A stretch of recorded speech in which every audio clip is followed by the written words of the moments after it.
As we're waiting for Bakugan Legends to drop, we have been watching Bakugan Battle Brawlers, the original Bakugan series that catapulted the popularity of the toy line to the stratosphere. We just got done watching episode 1 and I thought that was pretty good, so I thought it would be fun to look at episode 2. Masquerade shows up, apparently, and I heard that Dan's mom shows boob in this one.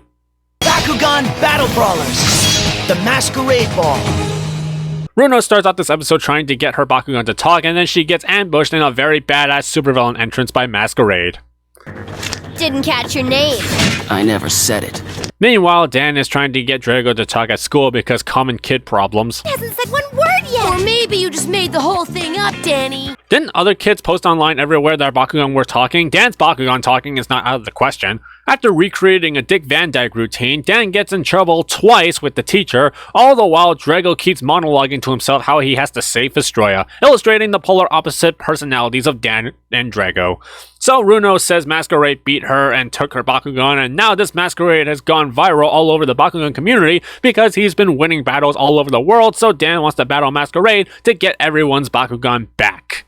So while Dan is trying to record a call-out video to Masquerade, Drago laughs at his pettiness and tries to explain to Dan that Bakugan is more than a game. But Dan doesn't listen and thinks that Drago is just a common game piece to a fun ball game. Whoa! I am not a toy. Is this all just a game to you? Hello! This is the greatest game ever! And the best part is, You are a toy! This is the start of building up their relationship. At first they don't understand each other and they have to work at it. It's clear that Drago is trying to save Vestroia, but Dan is only interested in playing games. This dynamic really helps build up a connection to these characters, as the first obstacle of conflict is not with Masquerade, but it is with each other. and my Dragonoid and me are gonna blow your doors off. Tomorrow after school, underneath the railroad bridge on Palmdale Avenue.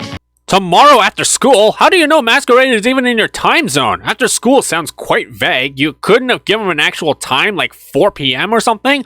Not all schools get out at the same time, Dan. So Dan goes to challenge Masquerade, only to find Shuji instead to challenge him. Okay, Shuji has challenged Dan twice in one episode, and now we're being subjected to a third match in a row? This is a complete waste of my time. So yeah, Shuji is down to his last Bakugan and he's using Ventus now. During the fight, Drago acts on his own because Dan clearly doesn't know what he's doing. But my firewall won't be effective against a beast with wind attributes. He jumped right over the firewall! Power 400Gs. What do we do, Drago? Why are you asking him? You are the player. You do the work. So after Dan wins because Drago did all the work, the real villain shows up, the ominous and intimidating Masquerade, voiced by Leon Smith. I like how the soundtrack just instantly changes from an upbeat casual sound to a very dark and intense arrangement. That you, Masquerade? Really giving off the vibe of intimidating and evil presence to make Masquerade more of a threat. So Dan and Masquerade battle, and throughout the battle, Masquerade is sweeping Dan with just Reapers, sending Dan's Bakugan to the Doom Dimension every time. Now concentrate.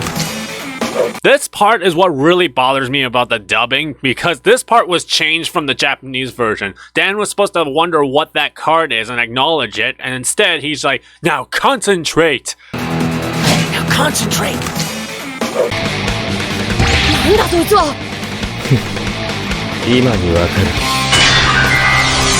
Now, this is actually a really weird change, considering Bakugan are being sent to the Doom Dimension left and right, and Dan is apparently being too stupid to piece it together. Wonder what he threw down. Guess I'll just have to use my Serpenoid card with higher Gs. You notice in this fight as well, Masquerade never opened that one gay card he put down, so we will never know what he actually played in this fight. The entire match, he swept Dan's team using just Reaper and OP ability cards. My guess is that this is how you present a credible threat to Dan, showing that Dan's skill level is nowhere near Masquerade's. So when Dan rolls out Drago to fight Reaper, Drago just goes Kaioken and blows up the battlefield, ending the match.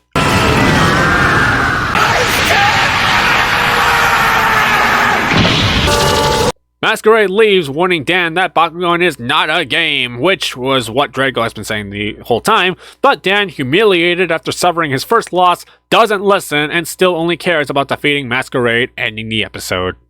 Overall, I think I'm going to give this episode a Bakutastic. I think Masquerade really stole the show in this episode, and rightfully so. This was kind of centered around him and his reveal and what he's doing, what his plot is, and all that stuff. Masquerade is being built up to be a really good villain, and I got a feeling that he's going to do a lot more things coming out of Battle Brawlers. But let me know what you all think in the comments down below. Support BakuTalk by pressing the thumbs up, and give us a subscribe for more awesome Bakugan content. I've been Haru Ren, and thank God for Rapid Fire. Bye!